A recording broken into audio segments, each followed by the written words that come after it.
CEAP, Centro Espírita Altivo Panfiro. Uma casa de amor. Boa tarde a todos os presentes, a todos aqueles que nos seguem pelas redes sociais. Sejam todos muito bem-vindos a mais uma reunião pública nesta Casa de Amor, no Centro Espírita Altivo Panfiro.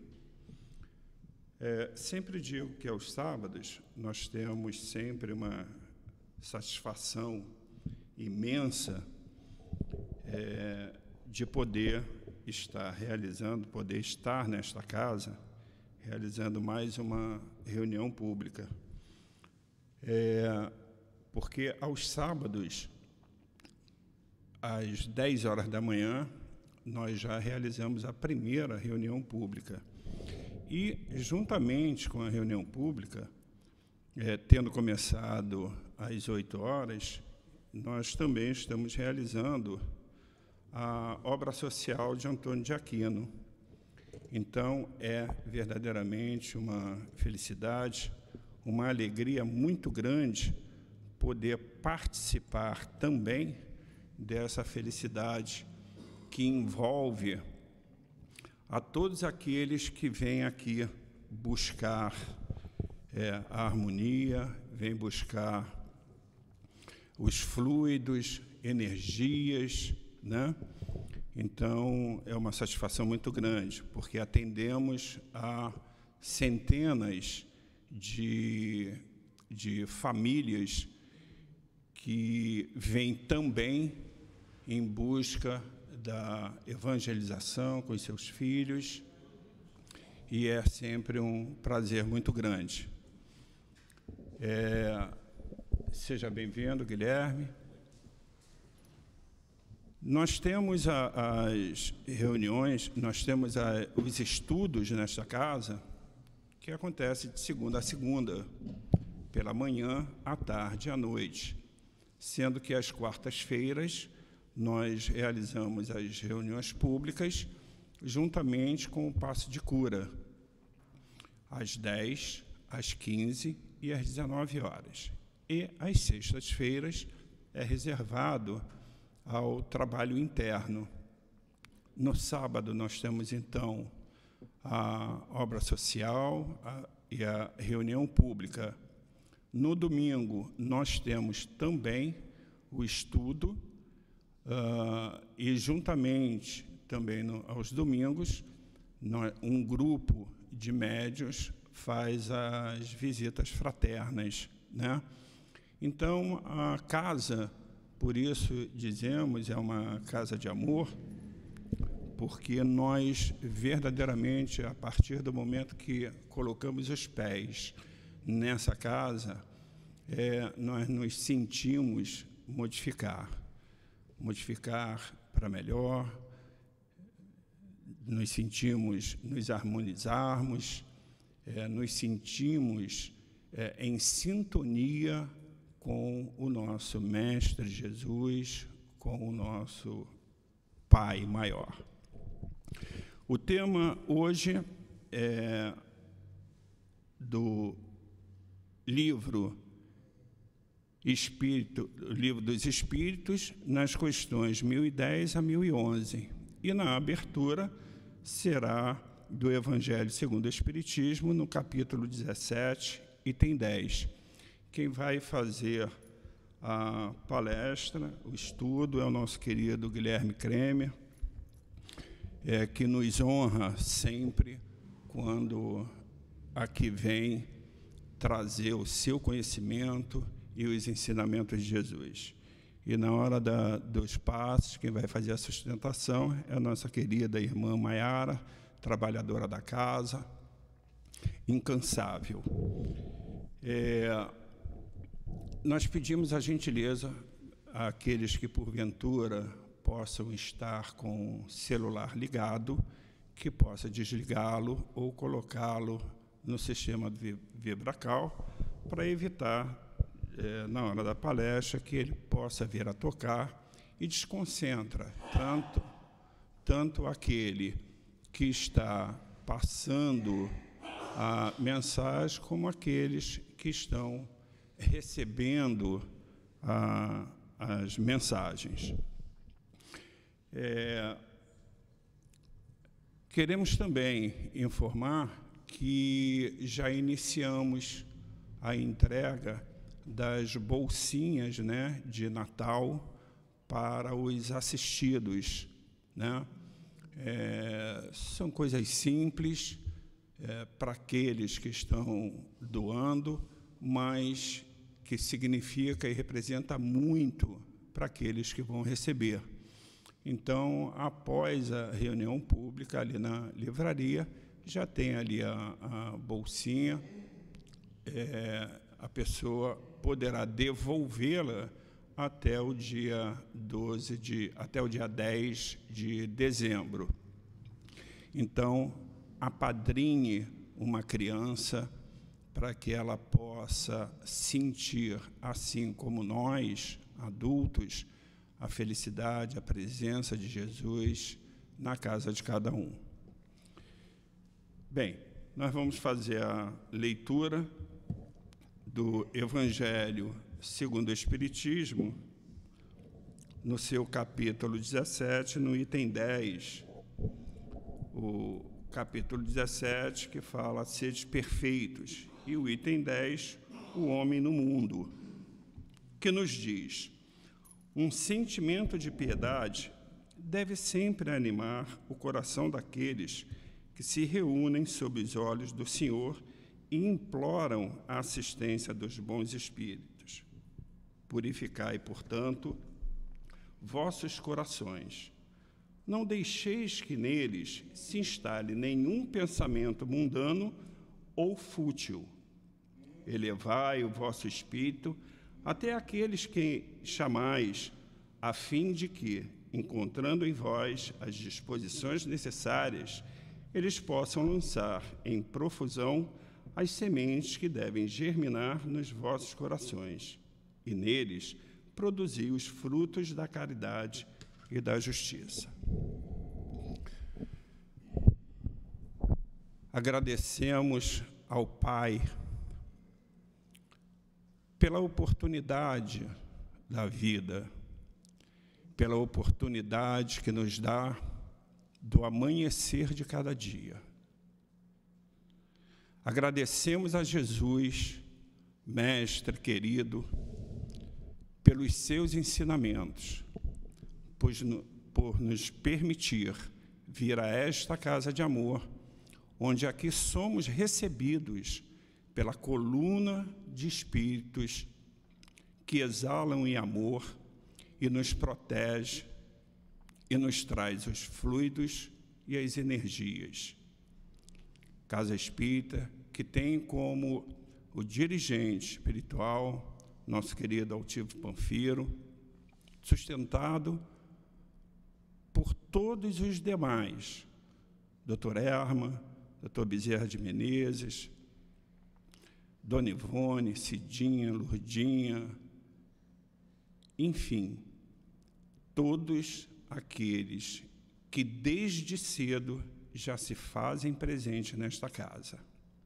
Assim, agradecido que somos a esses espíritos, a Jesus e ao nosso querido Deus Pai, pedimos a permissão para darmos por iniciado a reunião pública da tarde de hoje. Graças a Deus.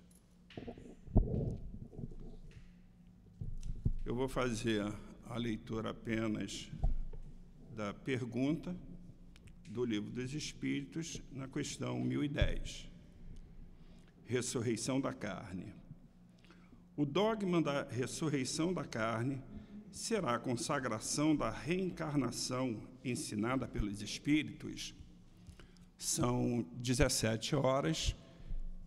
O nosso querido Guilherme vai explanar sobre as questões. Guilherme vai até 17h50. Tá. Que Jesus lhe abençoe. Obrigado. Então, amigas e amigos do SEAP, muita paz, muita alegria sempre pela oportunidade que nos é renovada de nos encontrarmos numa casa de Jesus, como nosso irmão bem ao início frisou, e nos fez até lembrar uma passagem que encontramos no Evangelho de João, o discípulo amado somente ele. Realmente o seu evangelho é bem diferenciado. Foi o último até a ser aceito como um evangelho canônico. Houveram muitas discussões, porque ele é bem diferente dos outros três, Marcos, Lucas e Mateus, que são conhecidos como sinóticos.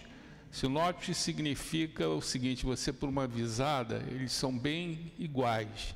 E realmente os três evangelhos são bem semelhantes, muitas parábolas. No evangelho de João, nós não encontramos parábolas.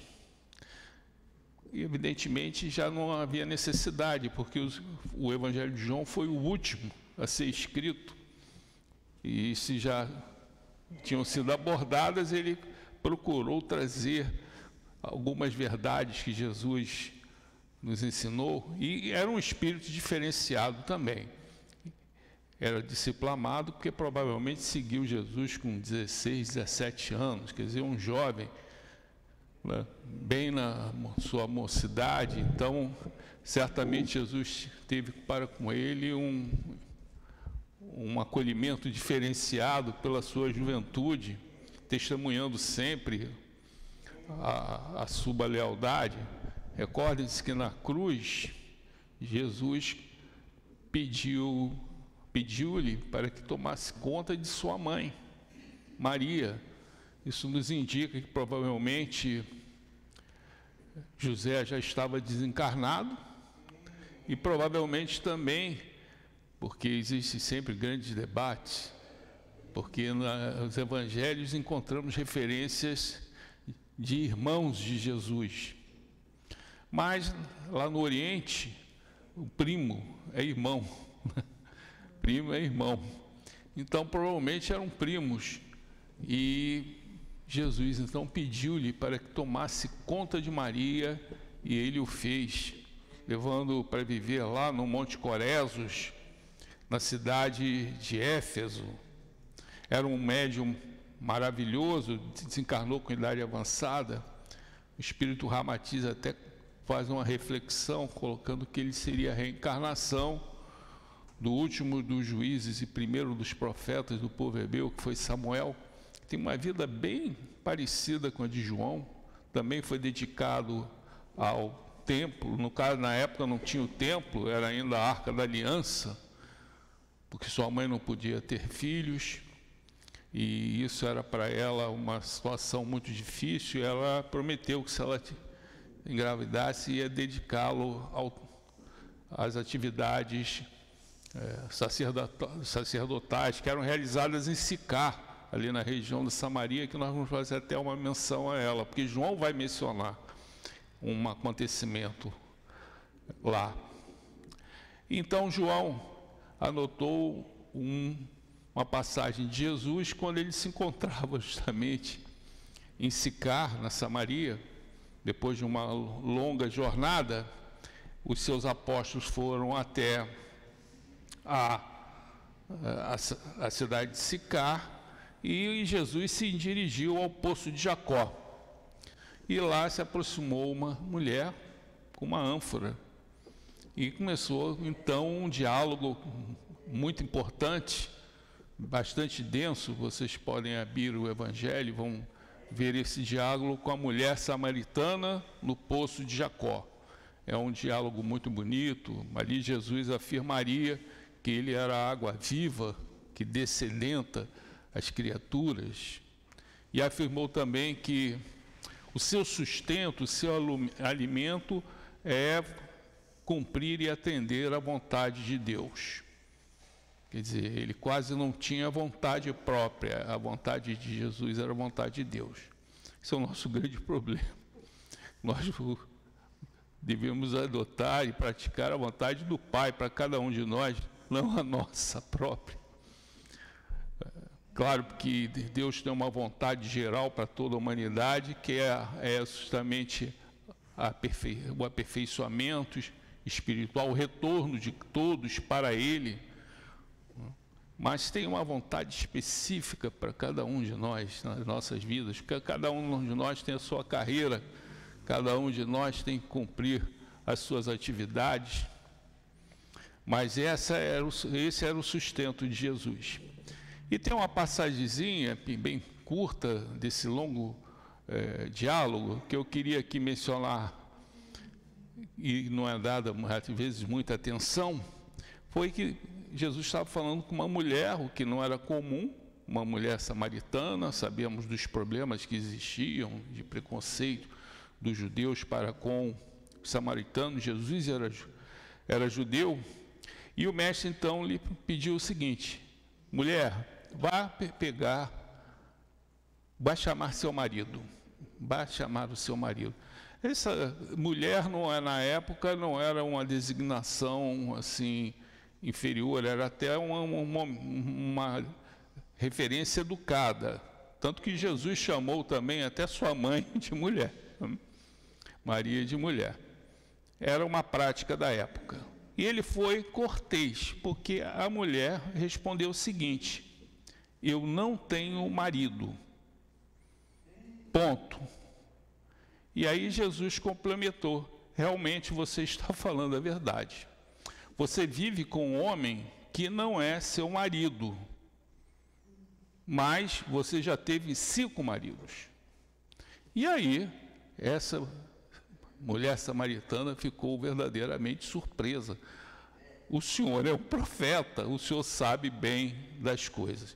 E por essa razão, João anotou no seu evangelho, com muita propriedade, que Jesus não necessitava que alguém testificasse o homem, porque ele sabia o que havia dentro de cada um deles. Jesus sabe o que está dentro de cada um de nós.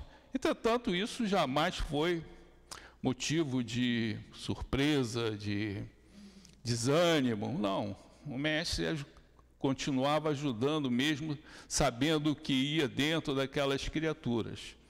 Por exemplo, mesmo sabendo do envolvimento da usura de Zaqueu, ele mostrou a questão da benemerência. Madalena estava sitiada por espíritos inferiores, e ele lhe mostrou o caminho da caridade.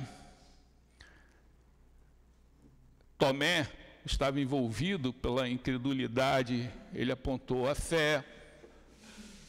Nicodemos talvez estivesse envolvido também pela vaidade intelectual, e o mestre lhe apontou a lei da reencarnação quando esteve com ele.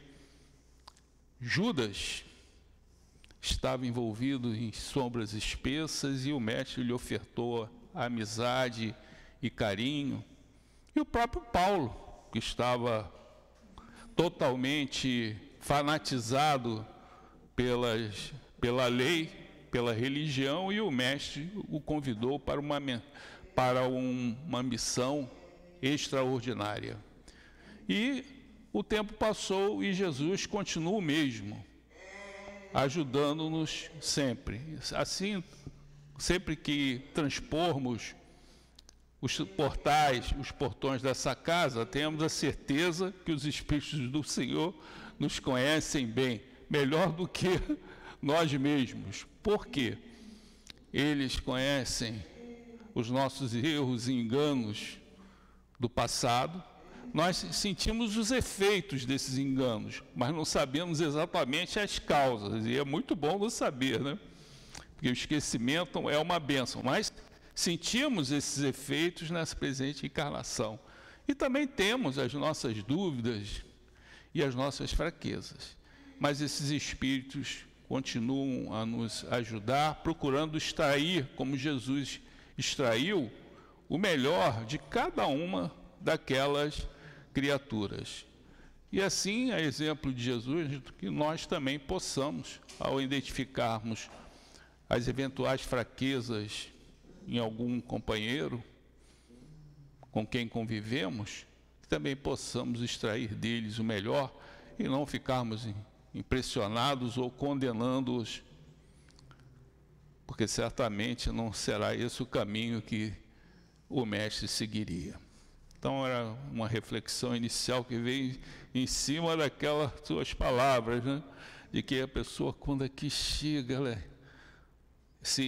ela entra em sintonia, né? Com as vibrações do bem, né? E essas vibrações sabem, e esses Espíritos do Senhor nos conhecem, como eu falei, muito melhor do que nós mesmos, né? Eles nos conhecem perfeitamente, e apesar disso, nos aceitam como trabalhadores, né? Como trabalhadores do bem, estamos faceando, renteando com ele, ombro a ombro, com entidades, como nosso irmão falou, entidades superiores, que por misericórdia trabalham aqui também conosco, mesmo sabendo das nossas dificuldades. O Livro dos Espíritos, voltando então aqui ao nosso tema, iniciando o nosso tema, nos remeteu à questão da ressurreição, lá na 4ª parte, 2º capítulo do Livro dos Espíritos, um assunto bastante importante, uma questão fundamental para o cristianismo. Paulo falava para os coríntios o seguinte: olha, se Jesus não ressurgiu, a minha pregação é vazia, eu vou embora para casa porque não tenho nada o que fazer aqui. Essa ressurreição de Jesus foi prevista até no Velho Testamento. Isaías, que foi um profeta que viveu aí no século VIII, por volta do ano 750, ele profetizou exatamente como foi Jesus. É impressionante. É o servo sofredor, e profetizou até a sua ressurreição. É interessante, só uma reflexão com relação a Isaías. Ele foi tão fiel, descrevendo o Messias 700 anos antes, que o único códice ou pergaminho que se existia até meados do século XX, do livro de Isaías, era um pergaminho que datava do ano 200 depois de Cristo. Isso trazia um problema, porque ele foi tão fiel que as pessoas falam, mas esse pergaminho foi escrito depois de Jesus, então ele sabia exatamente o que aconteceu, então para ele foi fácil, né?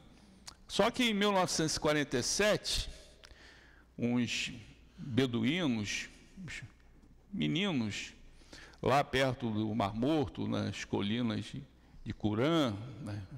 Eles estavam brincando, aí jogaram uma pedrinha de uma das inúmeras cavernas que existem ali, e ouviram como se fosse uma jarra quebrando, uma jarra de barro.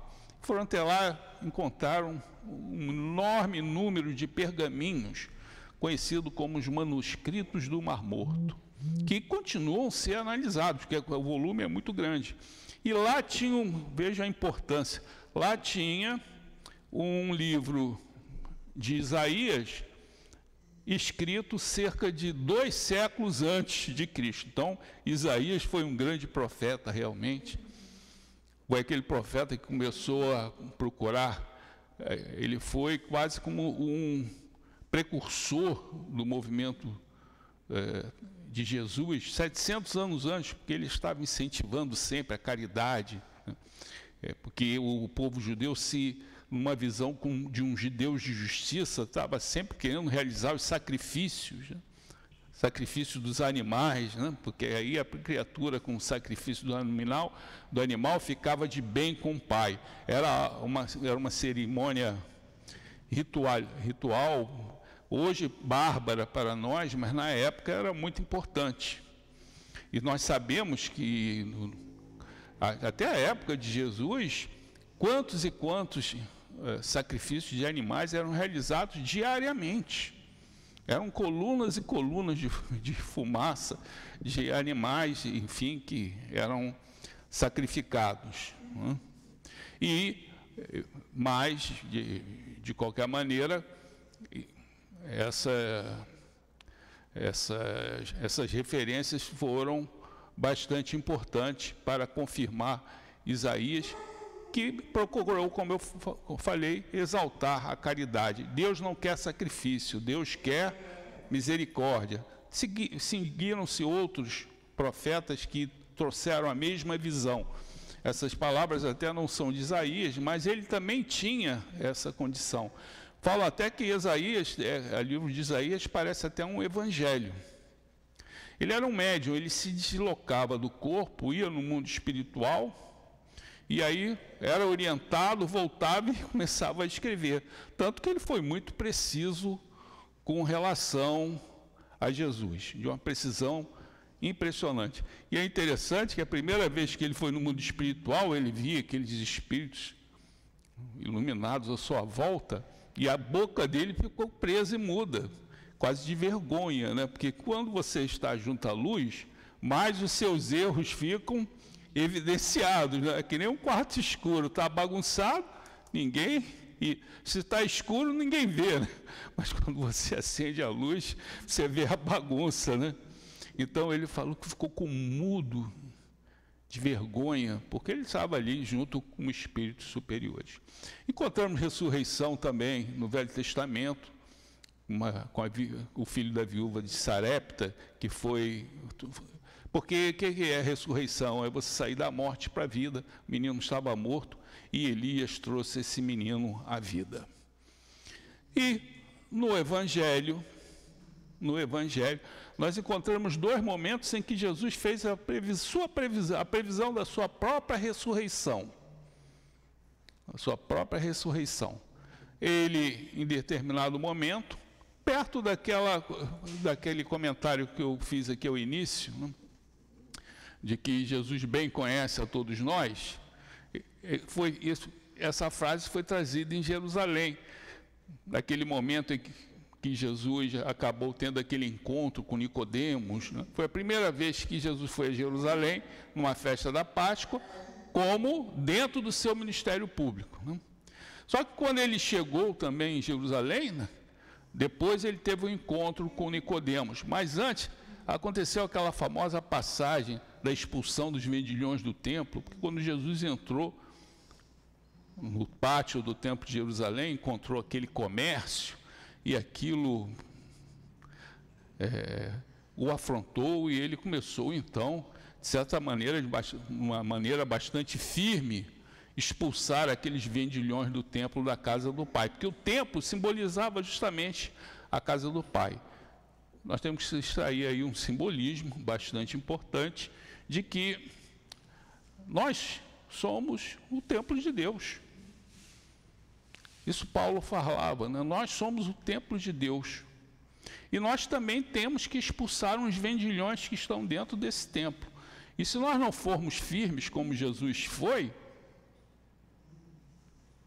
nós não vamos conseguir expulsar esses vendilhões. E que vendilhões são esses? Vaidade, egoísmo e orgulho.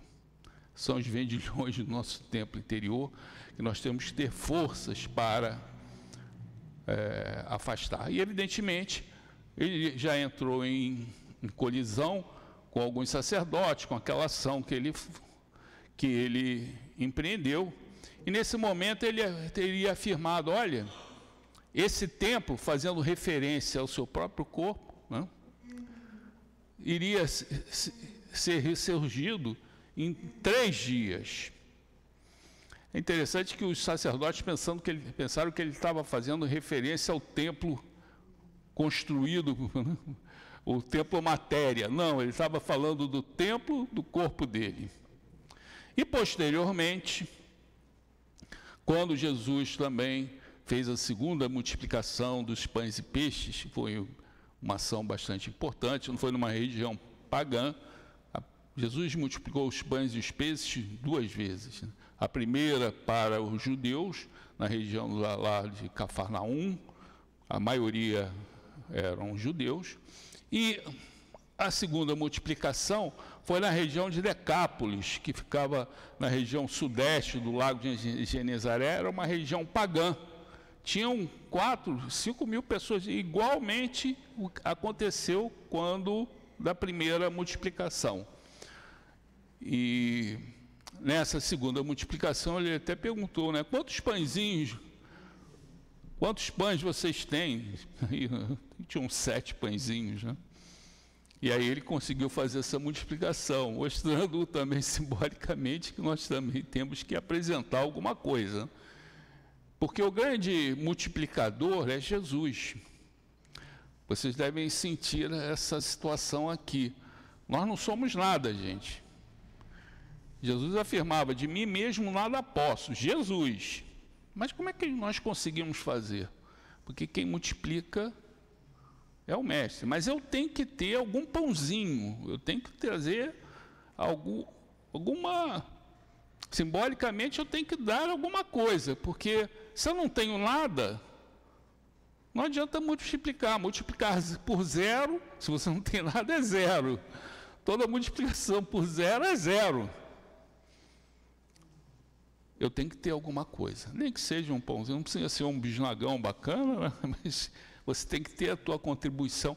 E isso é multiplicado, né, por Deus e pelo Mestre. E isso já foi mais ou menos, faltando aí uns 6 meses para ele ser crucificado. E aí, os sacerdotes, né, que já vinham acompanhando ele, não no sentido de reverenciá-lo, mas apenas para ser quase como que uns espiões lá do Sinédrio, chegaram para ele e lhe pediram mais sinais de que ele era o Messias. Porque na tradição judaica, a coisa mais importante era o quê? As profecias. Então encontramos as profecias todas no Velho Testamento. E o que faz com que uma profecia seja confirmada? O sinal. Então, os judeus chegaram, aqueles sacerdotes judeus, não, os sacerdotes, só, por favor, faça mais algum sinal para que nós tenhamos a certeza de que tu és o Messias. Jesus já tinha acabado de multiplicar 7 pãezinhos. Achou aquilo uma afronta à inteligência, né? E aí falou o seguinte, olha, eu não mais trarei sinais para vocês. O único sinal que eu vou deixar para vocês é o sinal de Jonas. De Jonas, Jesus fez menção a Jonas. Jonas nós conhecemos bem, é aquele que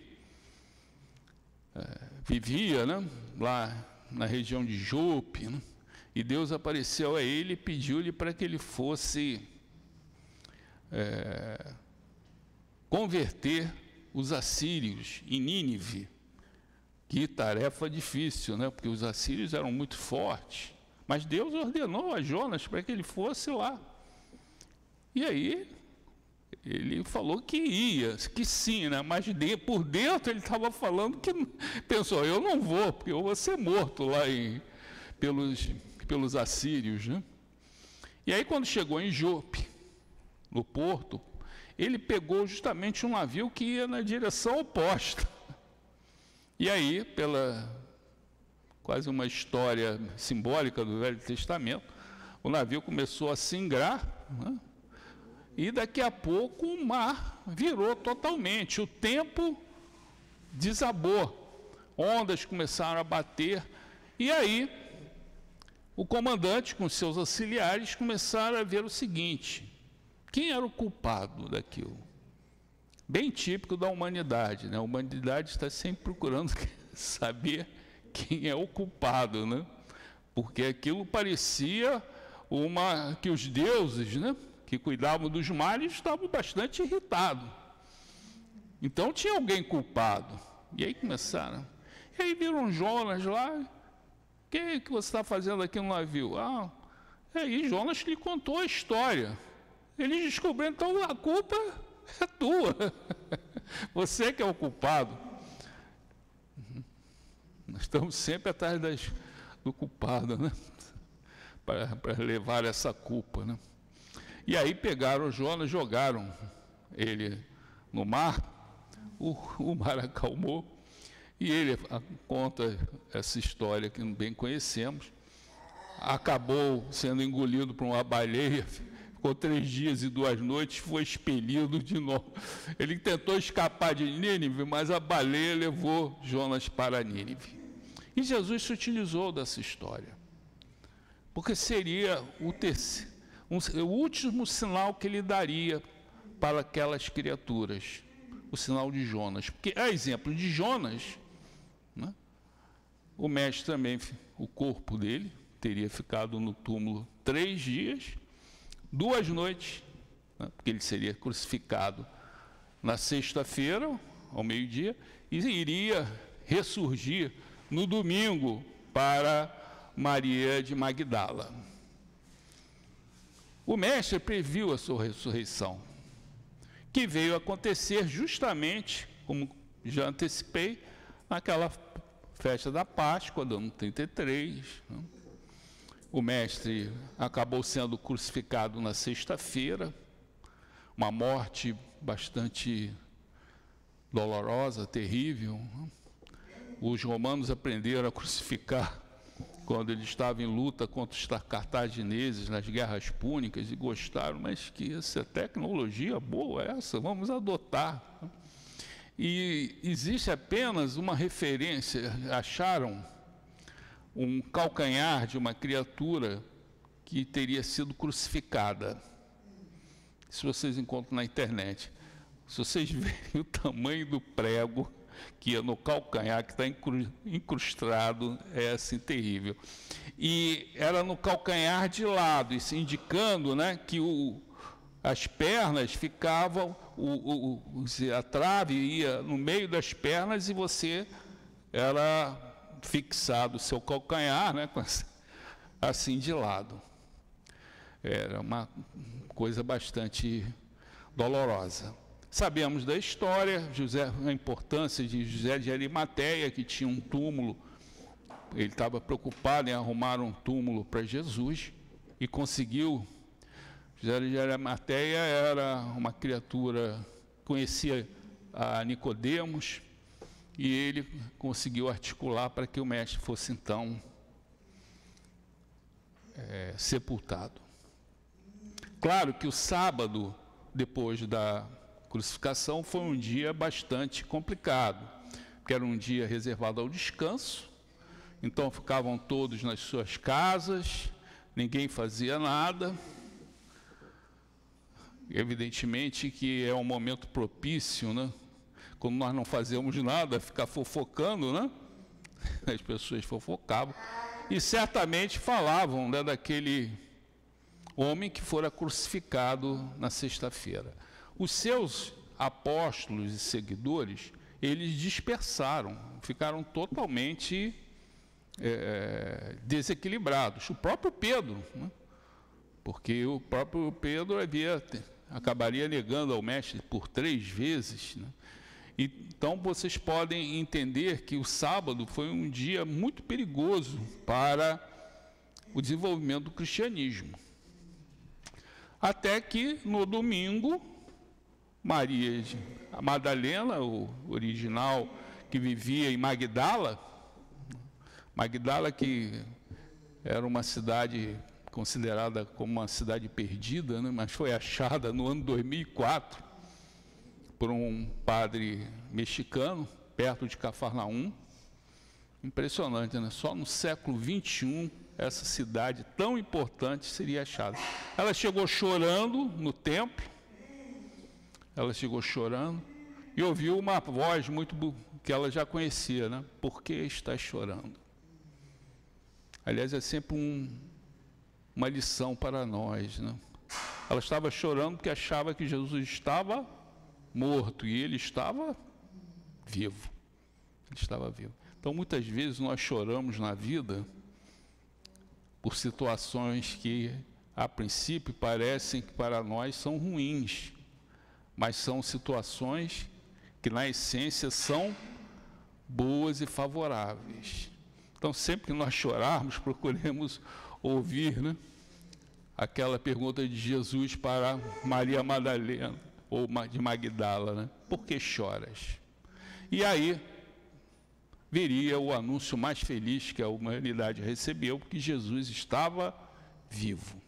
É interessante que depois dessa aparição, Jesus apareceria mais de 10 vezes, com o objetivo bem claro de procurar, reunir, reorganizar aquela comunidade que estava totalmente dispersa. Aqueles apóstolos estavam totalmente desconectados, dispersos. Então ele foi indo recuperar as dracmas perdidas, até que cerca de 50 dias depois, na festa das semanas, mais conhecida também como festa de Pentecostes, que é 50 em grego,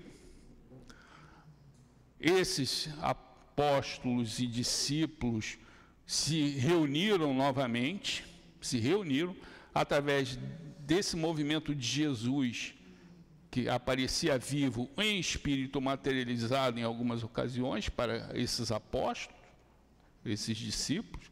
Lembre-se até daqueles dois, discípulos que estavam indo para Emaús.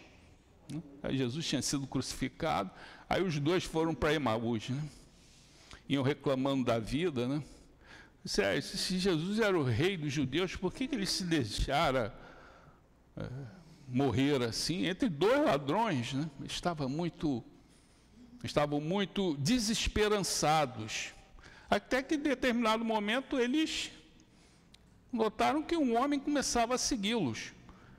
Emaús distava 9 quilômetros de Jerusalém, e aí esse homem foi conversando, estava tudo programado lá no Velho Testamento, e aí eles foram se acalmando.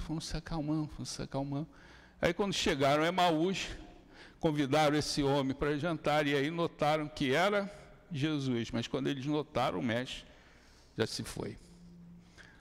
Realmente, quando a criatura está desesperançada, ela não consegue ver aquilo que está à sua volta. Jesus estava ali, aqueles homens estavam desesperançados e não reconheceram o mestre. Então Jesus teve esse trabalho, quase 7 semanas, de tentar reorganizar esses discípulos novamente em torno da mensagem.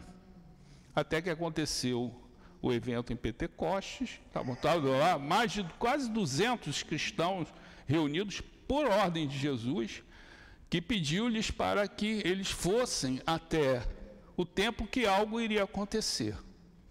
Eles não sabiam o quê, mas foram, no sentido já único de entendimento de que Jesus havia orientado fazerem isso, e eles estavam fazendo. E aí, evidentemente, a festa de Pentecostes, Jerusalém recebia muitos peregrinos, Então aquele pátio estava repleto de peregrinos que vinham de toda a Palestina, mas também daquelas cidades que ficavam no mar Mediterrâneo, judeus de todas as origens, com roupas diferentes, com línguas diferentes. E aí, em determinado momento, aquele grupo de cristãos, onde até se encontrava Maria também, começaram a acontecer uns fenômenos diferentes, como Jesus havia afirmado, sons, luzes. E aí o povão começou a se aproximar daquele grupo para ver o que estava acontecendo. E aí foi uma festa bonita, porque esses discípulos de Jesus começaram a falar na língua de cada um daqueles peregrinos que estavam participando daquela festa. É o que nós conhecemos na doutrina espírita como xenoglacia, quando você fala com uma língua que não é a sua. E aí essa mensagem começou a ser difundida, porque muitos acreditaram naqueles 200 que estavam trazendo ali aquela mensagem, anunciando aquelas verdades. E esse momento é quase como fosse um marco zero do desenvolvimento da mensagem cristã, a festa de Pentecostes. Por isso que existe a igreja pentecostal. Mas lá para eles, falar em línguas é o seguinte, é bem diferente daquilo que nós entendemos. Falar em línguas, pela doutrina espírita, é você ter um espírito, por exemplo, eu não conheço determinada língua, e o espírito começa a falar aqui por mim em aramaico. Eu não sei, nem sei o que ele estaria falando em aramaico, está falando em xenoglacia. Para eles é o seguinte, você começa a falar com uma língua qualquer que você inventa, o diabo não sabe, mas Deus sabe o que você está falando. Então você começa a falar em línguas, quer dizer, você sabe o que você está querendo dizer, numa língua que você está inventando naquele momento. Deus sabe o que você está querendo dizer, mas o diabo não. Em síntese, é isso que eles consideram. Claro que essa ressurreição foi fundamental, porque, na essência, a ressurreição é vitória da vida sobre a morte. Jesus estava vivo. E isso mudou tudo. Aquele sábado que foi triste, com o anúncio da Maria de Magdala, se reverteu totalmente. E reparem, o cristianismo ele foi perseguido até o início do século IV. Perseguições cruéis. Era a morte certa. Aí pergunto a vocês, como você enfrentaria a morte, ou quem enfrentaria a morte, se não tivesse a certeza de que existe vida depois da morte? Ninguém. E isso foi um catalisador, porque esses cristãos enfrentavam a morte com uma tranquilidade que surpreendia. E aí é como se fosse um catalisador. Outros mais ficavam interessados. Mas que mensagem é essa? Jesus estava vivo. Sabemos que Jesus também, durante o seu ministério, ele fez 3 ressurreições. De Talita, que era filha de Jairo, que era o chefe da sinagoga de Cafarnaum, morta de um dia. Depois ele curou o filho, da viúva de Efraim. Ele estava sendo enterrado, a viúva estava chorando, e o mestre se apiedou, foi até lá e fez a ressurreição daquela criatura. É uma ressurreição, a criatura estava morta e ele trouxe a vida. É uma ressurreição.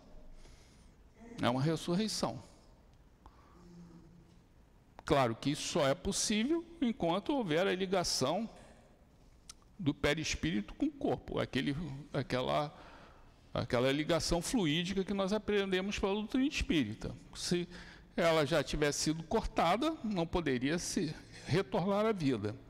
Como também a Lázaro, morto de 4 dias.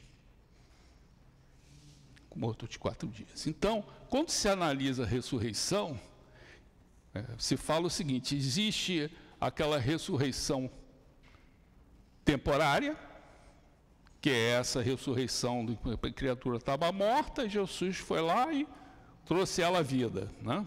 Encontramos também ressurreição no Ato dos Apóstolos, criaturas estão mortas que voltam. Agora, a ressurreição de Jesus, ela foi tratada de uma forma teológica diferente.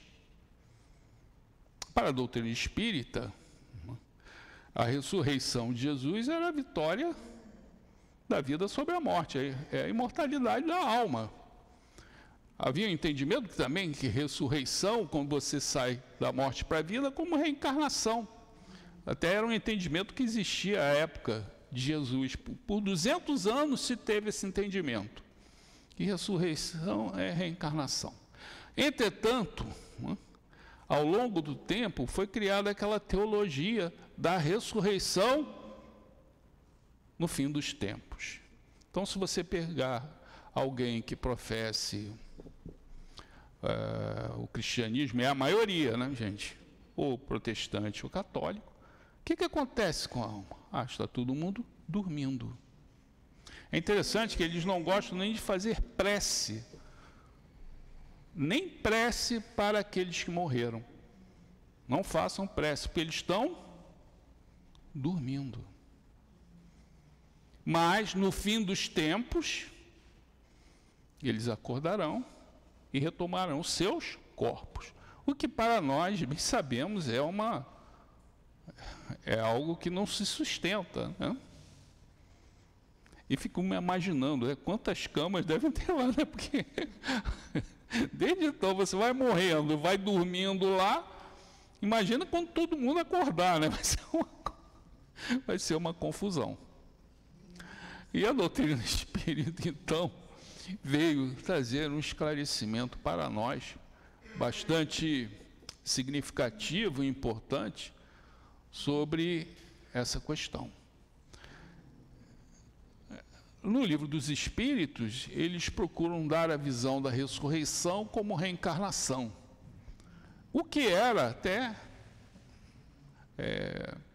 o entendimento da época. Como eu falei, teve uma janela onde os fariseus entendiam, por 200 anos, que ressurreição era uma reencarnação, quer dizer, você voltaria ao corpo, né? Sairia, né?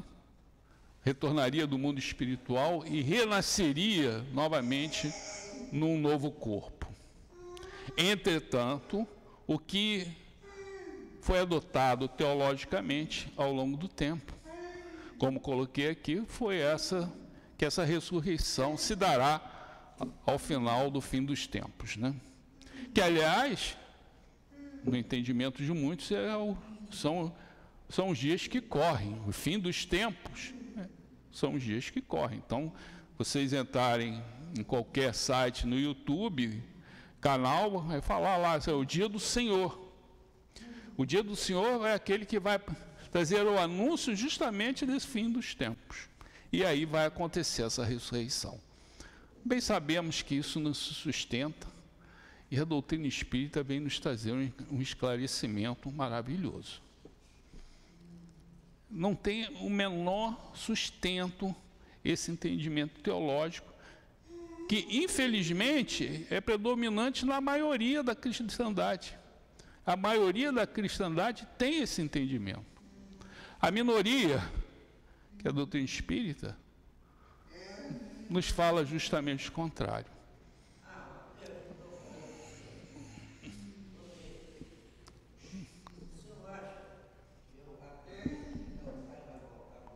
Como? Seu pai reencarnar? Sim. Voltará reencarnado num novo corpo, tá? Não tem... Não, mas é uma pergunta interessante. Se ele vai voltar sim, como todos nós voltamos. Pela doutrina espírita, todos nós reencarnamos. Nós só podemos chegar ao Pai. Jesus afirmou isso para Nicodemos, né? Se você quer chegar ao Pai, você tem que nascer de novo. Vamos imaginar, como é que você pode voltar ao Pai numa vida só? É impossível. Nós carregamos ainda muitos problemas, muitas fraquezas. Então, são as diversas vidas que irão nos conferir, né, o progresso, que é uma lei para todos nós. Tá? Então, eu queria apenas ressaltar, né, indo já para o final da nossa reflexão, que realmente, se nós temos o cristianismo hoje, foi porque justamente Jesus apareceu vivo. Apareceu vivo. Como as criaturas iriam enfrentar a morte se não tivesse essa certeza? O próprio apóstolo Paulo afirmava, olha, se Jesus não ressurgiu, não saiu da morte para a vida, o que eu estou fazendo aqui? A minha pregação é totalmente vazia. E a doutrina espírita, então, veio posteriormente nos esclarecer sobre isso. Então, eu acho que eram essas as reflexões que eu tinha a fazer hoje. né? Agradeço a todos. Obrigado. Nós que agradecemos ao nosso querido Guilherme pelo estudo, pelo esclarecimento, que sempre nos conforta. E vamos passar agora para o segundo momento, que é o momento do passe. Pedimos aos médios, por gentileza, que se posicione, e a Maiara vai fazer a sustentação.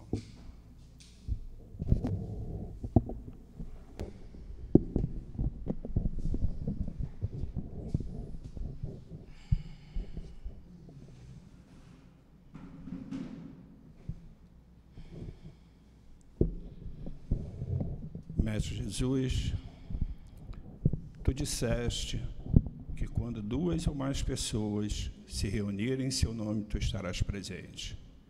Sentimos a sua presença, Mestre, e lhe pedimos que, por intermédio dos espíritos bondosos que aqui se encontram e pelas mãos dos médios, possam transmitir os fluidos e energias que todos nós viemos buscar. Assim pedimos a sua permissão, a permissão ao Pai, para que possamos dar por iniciado o momento do passe. Graças a Deus. Sede perfeitos, capítulo 17, item 10, o homem no mundo. Aqui é uma mensagem do Espírito Bordeaux, que traz a reflexão de como deve ser a nossa conduta como espíritos encarnados no mundo, né?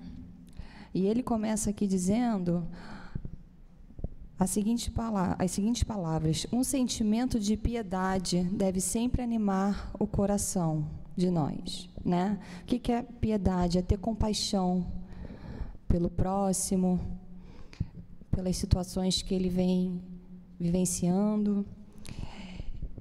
E ele nos pede: purificai vossos corações, não deixeis que neles se instale nenhum pensamento mundano ou fútil.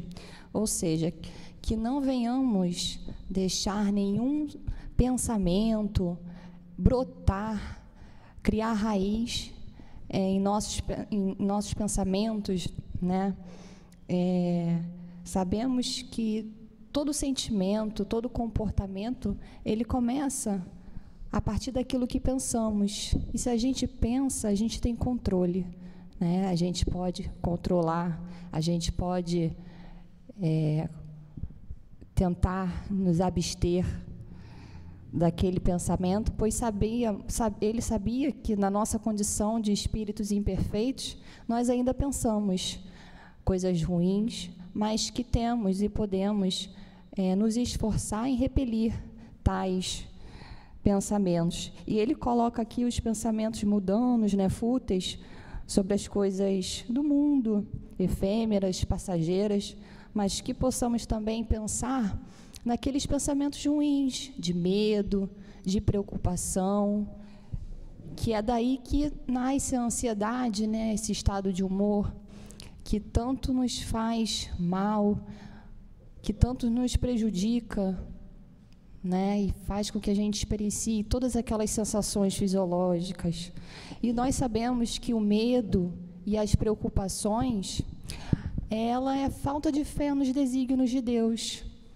E como Joana d'Arc, numa frase muito bonita, mencionou: nada temo, porque sei que Deus está comigo, né? E ele continua aqui: elevai o vosso espírito até aqueles a quem chamais, encontrando em vós as disposições necessárias, porque muitas das vezes a gente fica tão presos naqueles pensamentos, naqueles sentimentos ruins, e não damos abertura aos nossos guias espirituais, que muitas das vezes estão ali do nosso lado, esperando a gente sintonizar com eles, para que eles possam então nos ajudar, nos inspirando, né, pensamentos melhores, vibrações, né, que possamos captar. E ele continua aqui dizendo: não penseis, não julgueis que ao vos incentivarmos a prece e a evocação mental, estamos vos convidando a viver uma vida mística, fora das leis da sociedade, que nós estamos aqui para convivermos uns com outros, né? Não nos colocar numa posição de isolamento, né? Que é necessário que estejamos aqui, que é através dessa relação com o outro que a gente tem a oportunidade de praticar a caridade, o amor. Então, que Jesus possa inundar os nossos corações de muita paz, nos inspirando como nós devemos agir diante dessas situações que estamos compelidos. Muita paz a todos nós. Muito obrigado, Maiara, pela sustentação. Querido Altivo Panfiro, diretor espiritual deste centro, e a toda a coluna que forma um pilar de sustentação e amor desta casa, o nosso muito obrigado pela sustentação. O nosso muito obrigado a Ti, Jesus, por nos trazer a esta casa e por nos trazer a paz, a harmonia que tanto precisamos. Ao Pai, agradecemos mais uma vez pela vida e pela oportunidade que nos dá de podermos estar nesta casa sempre que podemos, de segunda a segunda. E assim, em nome do nosso amor, em nome do amor desses espíritos bondosos, em seu nome, Mestre Jesus, em nome do seu amor, mas, sobretudo, em nome do amor do Pai, pedimos a permissão para darmos por encerrado o estudo da tarde de hoje. Graças a Deus.